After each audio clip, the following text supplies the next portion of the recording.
everyone joining today has this one thing in common.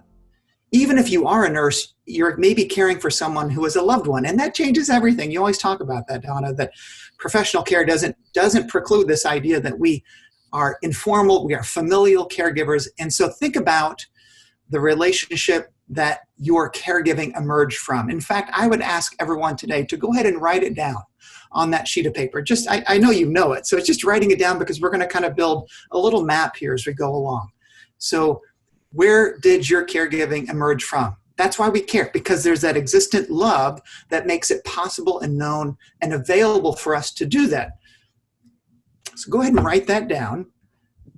And then we introduce this challenge. And this is difficult to talk about, Donna, because only gathered together with other family caregivers can we really talk about this idea of the paradox of choice. To the outside world, you are a mother, Donna. To the outside world, you were a daughter to your mother and your father. But when you become a caregiver in those relationships, it presents a challenge, what we call a paradox of choice, because you love your son. You loved your parents. You would not want to exchange that for anything in the world because they provided so much comfort and joy and purpose to you. And yet at the same time, you didn't volunteer for this role. You didn't want this role. You want to talk about that a little bit? Yeah, I think, as you're speaking, Zachary, what I'm thinking of is feeling that feeling of resentment, of I didn't sign up for this. I never thought my life was going to be like this. My choices in terms of what I do in a day now are non-existent. By virtue of the needs, the dependency needs of the people in my family, I am essentially a servant to their needs. And I missed being a daughter. I missed being just a mom. And I began to think, I need to fight for that. I need to find some way, shape, or form to still be a daughter and be a mom, just a daughter. And how on earth can I do that? How can we be a family and wrap caregiving into our family when we never had it before? And I am inventing what we say, what we do every day, because there is no guidebook, as you said. So it is a deep paradox of choice, and we feel many conflicting emotions about it simultaneously. The outside world, if you shared that, people would look at you askew and say, how dare you? What? That is your mother, that's your father, that's your son. And yet that also denies the reality of our multiplicity of feelings about this role that complicates our previous relationship as well as this care relationship that is kind of like a hybrid. It's not one or the other, and we don't know exactly where we're going or what we should be doing or not doing.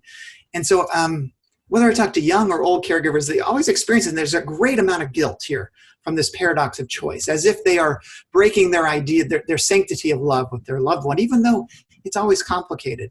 It's partly complicated too because, the idea that there's ambiguity about when your care role begins. And we talked about this last week, that no one sees themselves in the care role because of the relationship challenges it presents. No, I'm a mother, I'm a son, I'm a spouse. Don't call me a caregiver. We're going to get to that in a few minutes, why that's so threatening. But there's very unclear beginnings and endings. When you become a parent, the idea is that you're a parent for life.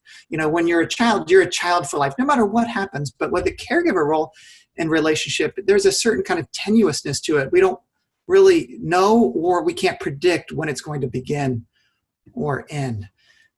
We also know, and I know our participants today know this so very well, they live this reality, Donna, the always-on component of the role that, caregiving, when mixed with an existing relationship, never takes a holiday, never takes a break. Even when you separate, when you're able to find respite in some capacity, the ways you think about and are challenged or are guilty or thinking about, and the kinds of hands-on everyday life and death decisions and care that are provided by the people today for their loved one means you don't take a vacation from this role like you might in other kinds of roles. There's no, like, if you're a parent and your child goes away to college, perhaps, that you kind of let them become something other than you are. That may not be the case for many of us in the care role. Yeah. And Nicole in the chat box has just said, that always on component of caregiving is a key driver of resentment. Absolutely, because think about the always on resentment that comes from others' misunderstandings about what it is. Well, Donna, you're just a mother. So that's what a mother does, but they're underplaying the idea that you're a mother and you're caring for Nick. And both of those together radically complicate your ability to experience with Nicholas, as well as how do you explain that to other people? And, yeah, it's very difficult. The idea, Donna, that there are no ways to measure or assess success. And, when you try, and maybe people can chime in here, when you try to talk about being a good caregiver, I imagine if you said that to your friends, family, employees, colleagues, they might meet you with a greeting of like, what are you talking about? How can there be something good out of what you're doing when there may not be a good ending, or it's very challenging, or your loved one is experiencing pain, or there's kind of an interruption in what you anticipated your experiences with your loved one to be. But what role in life, Donna, do you engage in 24 hours a day in which you have no barometers of success? Yeah, we talk about this a lot. There's no graduation ceremony. There's no report card. There's nobody telling you you're doing a good job. And if they do say that, it's often, not in a way that can be deeply believed and taken on. And they're just being nice. But I think, I really believe that this always on, the hypervigilance that we feel, and the fact that we are continuously asking ourselves, what is success in this role? What is it? Because all I feel is failure, because my mom keeps getting older and her dementia keeps getting worse, and I know she's going to die, and our son is palliative since 2014. But he's doing okay. However, I think, there's a certain reality here that most caregivers share, and that is many of us believe that we should be able to do this job alone. If we look after somebody we love by ourselves, it is a demonstration of our love, loyalty, and capacity for fixing them, making them better, alleviating suffering, changing the outcome of a disease trajectory or aging or whatever it may be.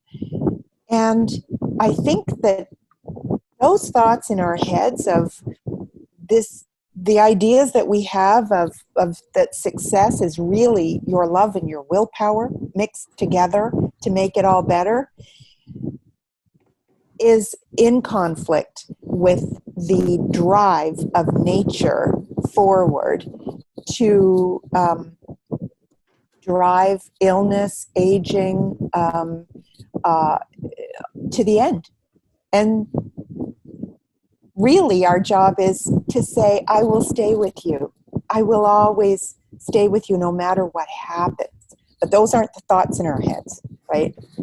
So true. So true. The idea that that notion of resentment and the idea of challenge is a complication as much of our multiplicity of roles, and the fact that it's difficult for us to reconcile how our experiences and our relationships with our loved ones must evolve in ways that we did not anticipate, and yet are so difficult because we have these pure models that exist. And as you were saying, Donna, not only do we not have benchmarks of success, we get very limited feedback. I mean, how many of our participants today are engaged in caregiving experiences in which their loved one may not be capable of providing feedback? And even if they are, they may not, it's a power dynamic in which they may feel that they can't provide feedback because they are so grateful for the care you're providing, or they may be in the midst of dementia or Alzheimer's or some physical or cognitive disability that prevents the possibility of that. And let alone, as we talked last week, the idea of getting feedback from family and friends may be well-intentioned, but it may be so devoid from your everyday experiences that their feedback of fixing something or just moving on or getting over something takes you into this reality that you realize that what they think your life is far removed from what you are living and what you are experiencing. Yeah. Yes. And Lorna in the chat box has said, my definition of success is to reflect and forgive each evening and to keep trying each day. A lot is beyond our control. We are humans too, with faults like everyone else. That's beautiful. That's profound, Lorna. Thank you, Lorna. Thank you for sharing that. And, part of that notion of forgiveness is unpacking what our expectations are about our relationships. And so I hope, Lorna, by the end of this afternoon, you'll have knowing what triggers your script in terms of what your parameters are, what your boundaries may be helpful in that. But that's such great advice. Unlike those who graduate from college or get promotions at work done, there's no advancement in the care experience, is there, in the care role? And we're not being flippant here. It's just you don't know if you're doing well, and there's no way to measure and assess and reflect and to forgive and to pat yourself on the back. For those of us who are gathered today who might be in chronic caregiving experiences that have been caring for a loved one for years on end. And yet to the outside world, you are it's one-sided interpretations or attributions of what you're doing and who you've been serving. Yeah, it's funny, I am always reminded that I can't, even though I talk to caregivers every day, many days all day, online very frequently, and in support groups and face to face. I'm always reminded that I can't know their experience. They have their own very personal, particular experience that is all about, as you said, in relation to those relationships that existed before caring, how power dynamics evolve in families, what economic pressures might be brought to bear, how much help people have, do they want help, and are people able to be at peace with themselves, as some of the people listening today are talking about. How do you locate that peace in the evening, that place of forgiveness and reconciliation of your role and everything that's going on? It's very difficult to find the language to describe it, which is why we don't talk about it, which is why nobody understands what our personal days are really like. It's so important because as we're going to get to here in a moment, and we talk about in the book, other people's scripts, the scripts we had pre-caregiving, work for us, Donna, until they no longer work for us. And then they start working against us. And so what we really urge and advocate is that people there's the public script of these roles, but then we must really examine them closely for our own lives and must rewrite those scripts, because when scripts work against us, it's like trying to go upriver. You can do it for a little bit, but it's so exhausting to move 2 feet that to sustain that over a period of time is overwhelming, and we typically may stop even trying to do so. So, just this last point of the role of caregiving is that there's no public rituals acknowledging the role. I just think about so many other roles in life. We mark anniversaries, we mark time spent with someone, and there's nothing like that. And that highlights the challenge that we're all facing.